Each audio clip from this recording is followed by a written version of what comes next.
चतुरः काकः एकः काकः अस्ति। ग्रीष्मकाल अस्ति। काकस्य बहु पिपासा भवति। जलम् आवश्यकम् अस्ति। अत्र पश्यति जलं नास्ति। तत्र पश्यति जलं नास्ति। कुत्रापि जलं नास्ति। काकस्य कष्टेन बहु दूरं गच्छति। सः एकं घटं पश्यति, किन्तु घटे स्वल्पम् एव जलम् अस्ति। काकः किं करोति? जलं कथं पिबामि इति काकः चिन्तयति। काकः चतुरः अस्ति।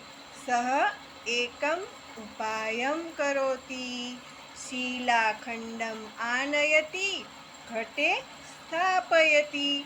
शिलाखण्डम् आनयति, घटे स्थापयति। पुनः पुनः गच्छति। शिलाखण्डम् आनयति, घटे स्थापयति। जलम् उपरि उपरि आगच्छति। काकः जलं पिबति। काकः सन्तोषेण जलं पिबति। काकः अतीव सन्तोषः भवति। काकः अन्यत्र गच्छति।